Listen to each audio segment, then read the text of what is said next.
इससे पहले भी हम लोग दिल्ली में मिले थे और उस समय भी हम लोगों ने अरविंद केजरीवाल जी के पक्ष में एक बहुत बड़ी सभा की थी। उस समय भी यही कहा था कि उनके साथ अन्याय हो रहा है। ऐसा अन्याय कि एक मुख्यमंत्री जो जनता के लिए काम कर रहा था, केवल अपने पॉलिटिकल स्वार्थ के लिए उन्होंने अन्याय किया है। केवल एक संदेश देने के लिए कि वो कितने ताकतवर हैं। उन्हीं ताकतवर लोगों को मैं कहना चाहता हूं कि लोकतंत्र में सबसे बड़ी ताकत अगर किसी के पास है वो जनता के पास है। जनता ही सर्वोपरि है। हाल में जो चुनाव हुए हैं, ये अलग बात है कि जो लोग कहते थे 400 पार, उन लोगों को जनता ने बहुमत नहीं दिया।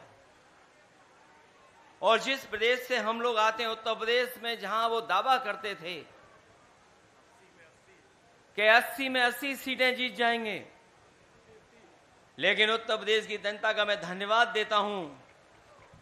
उन्होंने न केवल भारतीय जनता पार्टी को हराया है, बल्कि अपना फैसला समाजवादी पार्टी और इंडिया गठबंधन के पक्ष में देकर के उन्होंने भारतीय जनता पार्टी की बहुमत की सरकार को भी रोकने का काम किया। जहां उनके सांसद हारे हैं, वहीं देश के प्रधानमंत्री जी भी वोटों से हारे हैं। वो जीते जरूर हैं, लेकिन वोटों से वो भी हारे हैं। कहां 5 लाख के लगभग वोट से जीतने वाले थे, या वो लोग दावा कर रहे थे कि 10 लाख वोट से जीतेंगे।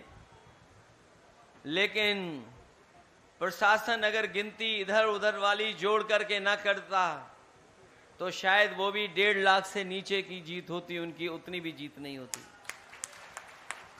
कम से कम ये संदेश तो बीजेपी को समझना चाहिए कि जनता उनके खिलाफ है। और हमें खुशी इस बात की है, आप पार्टी के कार्यकर्ता, नेता, अगर उनके नेता जेल भी चले गए हों, लेकिन आप पार्टी के नेताओं के और कार्यकर्ताओं का मनोबल नीचे नहीं हुआ है।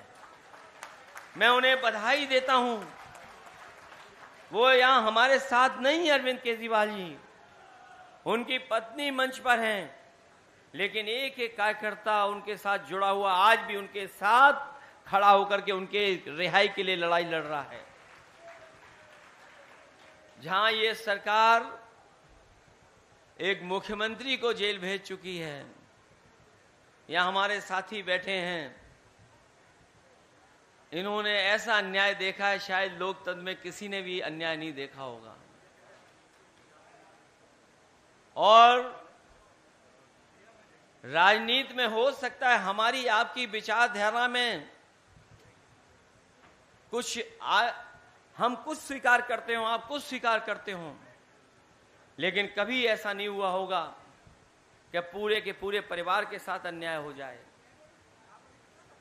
केवल आदरणीय मोहम्मद आजम खान साहब को नहीं जेल भेजा, उनके परिवार के लोगों को भी, उनके तमाम सहयोगी साथियों को भी।